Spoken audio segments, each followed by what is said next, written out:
Hi, welcome to the very first episode of The Messy Cook. My name is Jenny Cook Stavali, and I will be your baker slash chef slash friend as we are spending a lot of time together at home over the next few weeks and possibly months. I know that there's a lot of you that are going to become expert cooks and chefs, bakers, whatever you want to call it. So let's have some fun together cooking. I want to share with you one of my favorite recipes. Well, also I should say one of my son's favorite recipes. He's been asking me for days to make this. So we're going to make today what's called cookie dough cookies. If you like cookie dough, you're gonna love these cookies. If you like shortbread or biscuits, you're gonna love these cookies. And if you like chocolate chip cookies, you're gonna love these cookies.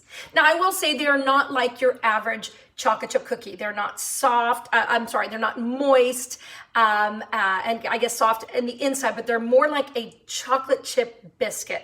They do taste a bit like chocolate chip cookie dough though, so if you like that, you're gonna love these. So what you wanna do, if you're gonna join me in baking these right now, you wanna get a stick of soft butter.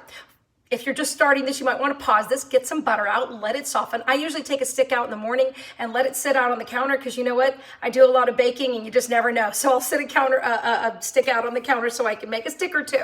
This recipe only calls for one stick, unlike a traditional chocolate chip cookie that calls for 2 sticks. This calls for 1. So if you want to put this on pause, I'll tell you the ingredients real quick. You can put it on pause and then you can join me. If not, you can just keep watching, but you want a stick of butter, okay? That represents a half a cup of butter. So either a stick of butter or a half a cup of butter, and that needs to be softened. You want to get an egg and get that to room temperature, all right? You don't want to cook or bake, I should say, with a cold egg. We'll talk about that. You want to get baking powder, flour, regular flour, all-purpose flour, vanilla, some of the ingredients are similar, chocolate chips, brown sugar, and regular sugar. All right, get those things ready. You can put this, like I said, on pause if you want to do that and join me and pick back up. Here we go for those of you that are ready to go. So what we're going to do is very standard, like you do with a normal chocolate chip cookie, is you are going to cream your butter. While you're creaming it, you want to get that going for about a minute or two. I've already started the flour for you. I have a cup and a half in here. What I waited to do, why I waited to do this, I'll have to push that out of the way because it's a little bit loud, is I want to show you something with flour. This is where people mess up cookies quite frequently, or baking. A lot of times we take our flour and we just dig right in and we overpack the flour measurement. So what you want to do is you want to find another instrument, all right? So what I'm going to do here is I'm going to take and I'm going to use a smaller measuring cup, all right? And I'm going to add flour. And I just made a huge mess. And then I'm just going to take this, see what I'm doing here? Smooth it off. I'm going to put a little bit more. I got too much going on that side there. And we just want to level it off. Can you see there? Like that. That way, we're not packing that flour measurement and putting too much in. All right, so I'm going to add that here to my flour mixture. I already had a cup and a half, so we want 2 cups of flour. Then we want to add a teaspoon of baking powder. Now, I need my glasses to find the half here. I believe that's half, guys. All right, we're gonna add half, and then what's really nice in the baking powder is it gives you this little lip. Again, you wanna just not be willy-nilly. I used to just, oh yeah, that seems like half, and throw stuff in there, and I never had correct recipes. Now, those of you that have followed some of my cooking I've done on Facebook Live, you'll notice a lot of times it's not an exact recipe, exact science when I'm cooking things. Baking requires an exact science because you can't really taste as you go along. You gotta just believe it's gonna be right. So we did a half a teaspoon of baking, as I'm throwing stuff to the ground. Oh, my glasses. We did a half a teaspoon of baking powder, sorry. Let me turn this off for a minute. Baking powder, so we did a half a teaspoon of that, not half a teaspoon of baking soda. Now, if you only have soda in the house, you can, how would you do it? Because this is actually stronger. So I'm not sure what I'll post maybe what you could do. Just Google it, what you could do instead. I'm just trying to think of the exact science of if you wanted to do baking soda. You can do baking soda if you want, but you just have to figure out what the measurements are. You can Google that super easily though. So we got baking powder, all right? Now we're gonna do a half a teaspoon of salt, all right? And the butter, by the way, I use salted butter. A lot of people use unsalted butter in their baking recipes. Maybe it just started because I was lazy and I didn't want to have both on. It does supposedly make a better pastry if you use unsalted butter. So you can use unsalted butter, then you just want to maybe double up your salt on that. So we're going to go ahead and get my whisk that I don't have, goodness gracious, I knew I'd forget something. I'll be right back. Hi, I'm back. So we want to whisk this up. We want to get that put together. We're not going to be super fancy. Listen, guys, I don't do things super fancy. I'm the messy cook, okay? You could sift this if you have a sifter. I haven't found a major difference in the taste of these cookies. They're still amazing. So we sift that, set that aside. Our butter should be nice and creamy, but I'm going to just kind of turn this up again real quick. Get that turned up there. Now what we're going to do, it's creamed up nicely. So we are going to take, where did it go? Half a cup of brown sugar, all right? It's a little bit different than your standard cookie recipe in that you usually use more sugar and then less brown sugar. You use more brown sugar with this and less white sugar. Okay, so we're gonna let that brown sugar get in, and while we're waiting for that to happen, we're gonna get a quarter cup, which I don't know what I did with my quarter cup. Quarter cup. Y'all just saw me have it. Oh, it's in my flour. It's in my flour. I am not the perfect cook, but it should hopefully make you guys feel confident about your cooking skills. I can sure make things taste good. All right, so we have a quarter cup. So we want to do a quarter cup of white sugar, 3/4 cup of brown sugar. Let's just add that in, gradually add that in. And we're gonna cream up the sugars with the butter and get that nice and blended. All right, getting kind of loud around here. 6 minutes in, you guys still with me? This is gonna be a great cookie. All right, let's turn that down. And now we have 1 egg. Now, I said this before, you don't wanna add a cold egg to a baking mixture, especially with cakes. Don't ever do it with cakes.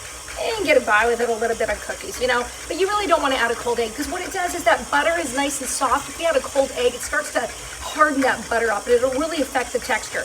So make sure you get that egg out before. Now, what you can do if you're suddenly remembering, oh, I forgot to pull the egg out, is take the egg, put it in like a, you know, a little thing like this, in a ramekin or something, and put hot water on it. Let it sit for about a minute or so.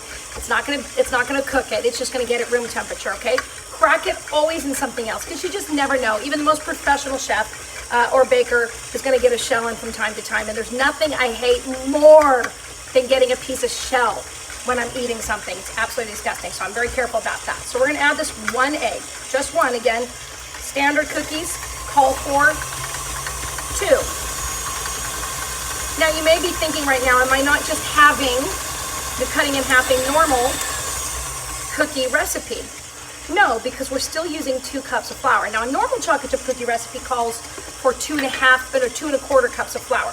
So we're still using almost as much. That's how we're gonna get that sort of shortbread flavor. So we're just still using almost as much flour. Now what you wanna do, we're gonna take a spatula and let's push down these sides here. Oh, this is the sound of silence. It's kind of loud there for a minute. All right, I'm used to doing these on Facebook Live, but we're going YouTube so more people can see these. All right, because I just love this recipe so much. All right, so we have everything basically in there except for our vanilla. Now again, our vanilla is going to be just like it is for a regular cookie recipe. We're gonna go with a full teaspoon. Now sometimes when I make regular chocolate chip cookies, I'll put 2 teaspoons in if I'm feeling crazy. Something about the vanilla just gives it that incredible cookie flavor. Don't ever skip out on the vanilla. All right, so we have all of our wet ingredients down. I'm just gonna pull that up real quick, incorporate that. Now we're gonna start adding the sifted flour. All right, little at a time. I could use a measuring cup, you know, if you want me to be proper, I can do that. Again, let's remember the title of this show, The Messy Cook. All right, let's go ahead and do it the right way. If you want to pour it in, you're fine, but chances are sometimes if you pour it in, it is going to spill over the side. Just want you to show you that I'm a normal gal just like you, and if I can do it, you can too.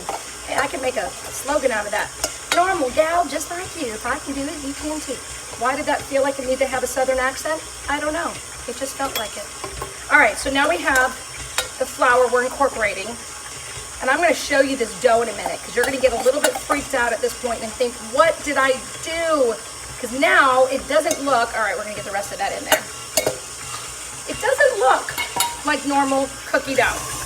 All right, let's do this. Let's go ahead and take a look inside at what we have happening here.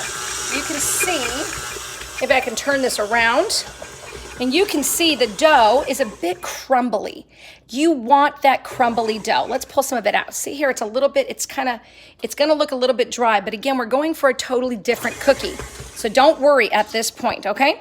All right, so now we're gonna incorporate our chocolate chips. You have 3/4 cup chocolate chip. You can do a little bit more. You can do a cup if you want. The chocolate chips are not as big of a deal in the exact science. It's really a matter of to taste. Could you do it without chocolate chips? Sure, but what would the fun be in that? You could do peanut butter chips in this. I love doing, maybe I'll do some time for you guys. I do a kitchen sink cookie with everything, with cranberry. Oh, I love it with cranberry, and I love it with, you put some pecans in there, so good. Okay, so now here's where we get a little bit of a trouble. This, because it's like a shortbread, it's gonna be all stuck. So we wanna shake this thing out. All right, shake it out, baby. That's not how it goes, right? Shake it up, baby. All right, not even 15 minutes into this, you can see how fast this goes, especially if you get everything ready before. Now, key element here, wash your hands first. With any cooking or baking, I really hope you girls and boys wash your hands first. Now we have, again, what's a lot like a shortbread kind of thing. Not quite as dry as a shortbread. It's not gonna be quite as dry. Cookie dough cookies. All right, we're gonna push this all down. Make sure we have everything incorporated correctly. We do the Jenny check. Did you put everything in? You know, once I made a pecan pie for Thanksgiving, I make a great pecan pie. We'll do that and do it in 10 minutes, super easy. I use a little bit of brown sugar. We can do a little taste. It's good, but it's not gonna be as good as regular cookie dough. This is not the cookie dough that you're gonna sit around and wanna eat. I found a little bit of sugar at the bottom of that, but that should be fine. Okay, so what you wanna do now is get a melon baller or an ice cream scooper, which mine has gone MIA. So I'm just gonna use, this is like a coffee scooper, something along these lines. And we wanna make these cute little, you wanna take a scoop, and what we're gonna do is we're gonna make, I just use my fingers here. You're gonna make something that's gonna look like an ice cream scoop. Now, a full ice cream scooper, you don't wanna do because that'll be too big. It would have to be a mini ice cream scooper. Full ice cream scooper, that cookie would be huge. So what I do is I scoop it out on there, and then I do a little push down, and I'll show you these once I get a few on here, okay? This is not gonna make several dozen cookies. Not several, oh, there goes my dog wanting to say hi. This is not gonna make more than about a dozen. Sometimes, depending on the size you want them to be, you can get a little bit more than a dozen. Sometimes you're gonna get a little bit less. When you scoop, when I scoop, you want a little bit left over. Let me just show you this here. So you want a little left over so it sort of flattens out like this. I'll show you, let's see. Let's put this on here. So I want you to see what we have happening right now in just a second. So just so you see where we're going, let me turn this around so you can see my tray. I have these little things that look like ice cream scoops. And then I come back around and we can take this here to sort of make that scoop look a little bit more prominent. See how we have a nice little scoop here? All right. And we're gonna finish putting, 12 of these on the tray. One of these days I'll get myself a camera crew. We're gonna finish putting 12 of these on the tray. We're gonna put them in the oven at 250, listen to me, at 350 like you would do for a normal cookie. Now you don't wanna cook these for more than about, you know, it always varies in ovens, and I feel I don't like to give an exact time because everybody's oven seems to be slightly different because I cook in a lot of people's houses. I go into people's homes and I just kind of take over, and I'll cook on holidays, and you know, my family knows, you know, I know everybody's kitchen. I mean, I could go into perfect strangers' houses and take over in their kitchen. And I've just found that every oven's different. I say between 9 and 11 minutes, okay? When they start to get just slightly brown on top, you want to take them out. When you just start to see some browning, because we do not want to overcook these. I'm gonna bake them, and I'll be back with you soon. Okay, 11 minutes in the oven, and these suckers are perfect. See how they kind of look like an ice cream scoop? I don't know if you can see the nice little scoop there on the bottom. They're like a light brown. You don't want them to be any darker than that. Just a light brown, very light on top, light and flaky, just like a biscuit. Okay, we're gonna take a little bite of these and see how they are. They're so good. You guys will love these cookies. Your family will love these cookies. Again, they're very different than regular chocolate chip cookies. Don't look for these to be exactly like chocolate chip cookies. They're different. They're cookie dough cookies. but they're so good. They're soft in the middle, crunchy in the outside, tastes a bit like a chocolate chip biscuit, but also like cookie dough. You're gonna love these. Gives you something great to do, learn a new skill, super easy. You saw this was like 15 minutes and then bake, and we're good. Enjoy. I'll see you guys again on The Messy Cook. Bye-bye.